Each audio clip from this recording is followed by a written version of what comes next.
कि हांसी से कांग्रेस का विधायक को जितवाना है। हांसी की सीट कांग्रेस को झोली में डालनी है, चाहे किसी को भी टिकट मिले। आज पानी के लिए तराई तराई मची हुई है, लोग परेशान हैं। जिस प्रकार से नगर पालिका में जो भ्रष्टाचार का अड्डा बढ़ चुका है, जिस प्रकार से सीधी सीधी लोग कहते हैं कि भी मंथली जाती हैं विधायक जी के घर, ऐसा भ्रष्टाचार, इस प्रकार का निकम्मापन जो हांसी में देखने को मिलता है, कोई अधिकारी काम नहीं करता क्योंकि मंथली देता है। तो खुशी की बात यह है कि भी हमने जीत दर्ज की है, उसके लिए बहुत बहुत बधाई सभी दर्शकों को भी। और दूसरी बात ये कहना चाहता था कि टॉप 5 जो बूथ हैं उनमें हमारा जो बूथ है वो 4 नंबर पर आया है। ये भी 191 नंबर बूथ मेरा बूथ है और 191 नंबर बूथ में 585 वोट जो है वो कांग्रेस को मिली है। ये मेरे लिए भी, मेरे क्षेत्र के लिए भी गर्व की बात है। इसके अलावा जो हमारा क्षेत्र है, 7 बास का क्षेत्र है, चाहे वो उमरा हो, चाहे वो सुल्तानपुर हो, चाहे मुजादपुर हो, कंवारी हो, डडेरी हो, देवपड़ हो, रामायण हो, इन 7 गांव में लगभग 6,500 के लगभग कंवारी है, 6,500 के लगभग जो है वोटों से जीत दर्ज की है। नमस्कार, मैं तान्या मेहता और आप देख रहे हैं मेन मुद्दा है। फिलहाल मेरे साथ कांग्रेस पार्टी के ऐसे नेता मौजूद हैं हांसी शहर से जिन्होंने पिछड़ा वर्ग के लिए बहुत से कार्य किए हैं और पिछड़ा वर्ग के लोगों के लिए लगातार आवाज उठाते रहे हैं। योगेंद्र योगी जी फिलहाल मेरे साथ मौजूद है। नमस्कार सर। नमस्कार जी। और मेन मुद्दा है कि सभी दर्शकों को मेरी राम राम जी। जेपी साहब की जीत के बाद किस तरीके का माहौल देख रहे हैं आप हांसी शहर में भी और हरियाणा में भी, कैसा माहौल लग रहा है? देखिए, जिस प्रकार से जयप्रकाश जी ने जीत दर्ज करी, उसे पूरे हरियाणा में 5 सीटें जो आई हैं, इससे ये एक रास्ता तय हो गया कि चंडीगढ़ का रास्ता साफ हो गया। विधानसभा चुनाव में अगर हम पूरे आंकड़े अगर निकालें तो 46 विधानसभा क्षेत्र पर हमने जीत दर्ज की है और 5 सीटें बेशक आई हो हमारी, लेकिन वोट प्रतिशत हमारा हर जगह बढ़ा है। जी, हांसी के बारे में सर बात कर लेते हैं। हांसी के विधायक जी का लगातार जनसभाओं में यही बयान आया था कि पिछली बार लोकसभा चुनाव में 50,000 से प्लस वोटों से हांसी से जो बीजेपी कैंडिडेट है वो जीत कर निकला था। अब की बार वो मार्जिन उनके हिसाब से 70,000 पार का होना चाहिए था, लेकिन वो गिरकर 7,000 पर रुक गया, 7,000 से भी कम। 6600 के जी, तो किस तरीके से देखते हैं ये नाराजगी? बीजेपी के खिलाफ देखते हैं या फिर विधायक जी के खिलाफ देखते हैं? ये दोनों के खिलाफ है। और जिस प्रकार से मैं तो ये कहता हूं कि विधायक जी, मैं सुन रहा था कि विधायक जी कह रहे थे कि एक अकेला और वो कांग्रेस की पूरी टीम। मैं तो उनको कहना चाहता हूं कि आप में भी मोदी जी की तरह, जैसे मोदी जी बोलते थे कि एक अकेला सब पे भारी, वैसा ही अहंकार आजकल विनोद भैया जी के सिर पे चढ़ के बोल रहा है। मैं उनको बता देना चाहता हूं, क्या बीजेपी के कोई कार्यकर्ता नहीं थे? क्या कोई नेता नहीं था? बहुत सारे नेता हैं बीजेपी के, बहुत सारे कार्यकर्ता हैं जिन्होंने दिन रात काम किया होगा, लेकिन ये अहंकार नहीं करना चाहिए।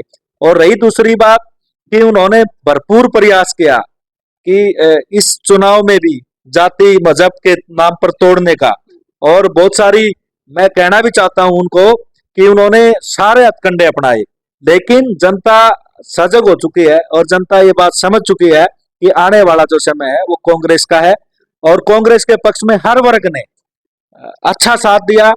और केवल जो 56,000 से जहां पहले हार हुई थी कांग्रेस की, वहां 6600 पे आ गया। तो ये मानो कि 50,000 का डिफरेंट आ गया, एक किस्म के 50 की भी बल्कि ज्यादा, क्योंकि 6,000 अगर वो उनके जाते तो और वो होता। तो ये मतलब ये है कि ये मन बना चुकी है हांसी की जनता भी। और जिस प्रकार से इन्होंने जो माहौल बना रखा है, मैं सीधा सीधा कहूं तो जिस प्रकार से आज पानी के लिए तराई तराई मची हुई है, लोग परेशान हैं। जिस प्रकार से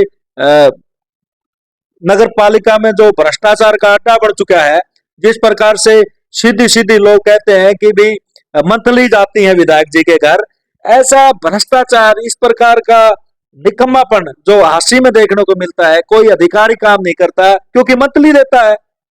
और मैं तो सुन रहा था कि मैं हर जगह दखलंदाजी करूंगा। वो दखलंदाजी केवल लोगों के लिए नहीं है, वो दखलंदाजी है पैसों के लिए। बहुत बड़ा इल्जाम आप लगा रहे हैं विधायक जी। जिस प्रकार से लोग बता रहे हैं, मैं इल्जाम लगाने की बात नहीं है, ये तो प्रमाणित है कि किस प्रकार से कितनी बार विजिलेंस की जांच हुई है। आपके नगर पालिका में कितनी बार लोग पकड़े गए हैं, जेल में भी गए हैं गलत उसके हिसाब से जो पकड़े गए हमें। लेकिन मैं कहना चाहता हूं कि किस प्रकार से वो दावा ठोक सकते हैं, वो जनता का जो विश्वास है वो खो चुके हैं विधायक जी। और मैं तो उनको यही कहना चाहूंगा कि अब समय आ गया है, वो विराम करें, आराम करें, और कांग्रेस का समय आने वाला है। और कांग्रेस ने जिस प्रकार से पहले हांसी के क्षेत्र के लिए काम किए थे, चाहे वो लाला हुक्मचंद जैन पार्क बनाने की बात हो, चाहे वो वाटर टैंक बनाने की बात हो, चाहे वो लघु सचिवालय बनाने की बात हो, चाहे वो नई सब्जी मंडी बनाने की बात हो, इतने अथाह काम चौधरी भूपेंद्र सिंह हुड्डा जी के नेतृत्व में हुए थे। अब दोबारा से हांसी क्षेत्र की उसी प्रकार से करवट लेगी और विकास की गंगा हांसी क्षेत्र में बहेगी। जी। तो सर एक और सवाल मेरा रहेगा हांसी से, जिस तरीके से ये बात तो किसी से भी छुपी हुई नहीं है कि कांग्रेस के बहुत सारे नेता हैं हांसी में, लगभग 10 से 15 नेता हैं जो अपनी टिकट के लिए लड़ाई लड़ रहे हैं। तो टिकट मिलेगी किसी एक को, तो बाकी अगर आपकी ही बात करें तो किस तरीके से, क्या टिकट नहीं भी मिलती तो भी कांग्रेस पार्टी का जो नेता जिसे टिकट मिलेगी उसका सपोर्ट करेंगे? देखिए, ये हमारा संकल्प है कि हांसी से कांग्रेस का विधायक को जितवाना है। हांसी की सीट कांग्रेस को झोली में डालनी है, चाहे किसी को भी टिकट मिले। हम तन मन और धन से, धन हमारे पास है नहीं, लेकिन तन मन से उनके साथ करेंगे जिसको भी टिकट मिलेगी। और ये देखिए, राजनीति में जो आया है उसका हर किसी का अधिकार है, हर किसी की अपेक्षाएं हैं, हर किसी की महत्वाकांक्षा है कि भी पार्टी के लिए जो जिसने काम किया है वो क्यों ना मांगे, वो मांगने का हर किसी का अधिकार है। मिलेगा उसको जिसकी किस्मत में होगा। चलिए सर, 3 महीने बाद विधानसभा के चुनाव होंगे, अगर कांग्रेस पार्टी जीत जाती है तो एक बहुत ही मुश्किल फैसला कांग्रेस पार्टी को लेना पड़ेगा कि सीएम चेहरा कौन होगा। शैलजा गुट अपनी लड़ाई लड़ेगा, हुड्डा गुट अपनी लड़ाई लड़ेगा, आप किसे देखना चाहते हैं? देखिए, जिस प्रकार से अभी टिकटें बटी, आपने देखा कि हमारी 9 टिकटें थी, क्योंकि एक आम आदमी पार्टी के अलायंस के खाते में चली गई थी, और उन 9 टिकटों में एक टिकट बहन कुमारी शैलजा जी ने चुनाव लड़ा सिरसा से। बाकी सारी जो टिकटें थी वो चौधरी भूपेंद्र सिंह हुड्डा जी के नेतृत्व में चुनाव लड़ा गया है। और ये सर्वविदित है कि आज हरियाणा में जिस प्रकार से चौधरी भूपेंद्र सिंह हुड्डा जी का शासनकाल रहा है उसको आज लोग याद कर रहे हैं, और लोगों की भावनाएं हैं कि चौधरी भूपेंद्र सिंह हुड्डा जी इस प्रदेश की बागडोर अपने हाथों में ले, ताकि वापस खुशहाली का दौर आए, ताकि वापस विकास का दौर आए, ताकि वापस चाहे वो युवाओं के रोजगार की बात थी वो दौर आए।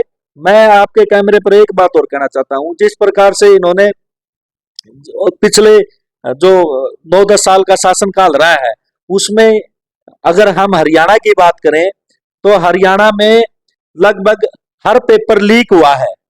और इसके अलावा पहली बार एक ऐसा काम हुआ है, जिस प्रकार से पर्ची खर्ची की बात करते थे, पहली बार ऐसा हुआ है कि इन्होंने एचपीएससी के चेयरमैन को सस्पेंड करना पड़ा, और पहली बार ऐसा हुआ है कि नौकरियों की धांधली में कई लोगों को गिरफ्तार करके जेल में डालना पड़ा, और पहली बार ऐसा हुआ है कि एचपीएससी जो हमारा उसका सेक्रेटरी था उसके घर से करोड़ों रुपए बरामद हुए हैं, उसके ऑफिस से करोड़ों रुपए बरामद हुए हैं। चलिए, जेपी साहब सांसद बन चुके हैं, पिछड़ा वर्ग के लिए लगातार आप आवाज उठाते रहे हैं, तो अब उन तक क्या कुछ पिछड़ा वर्ग के लिए क्या बातें, क्या नई नीतियां लेकर आगे आएंगे?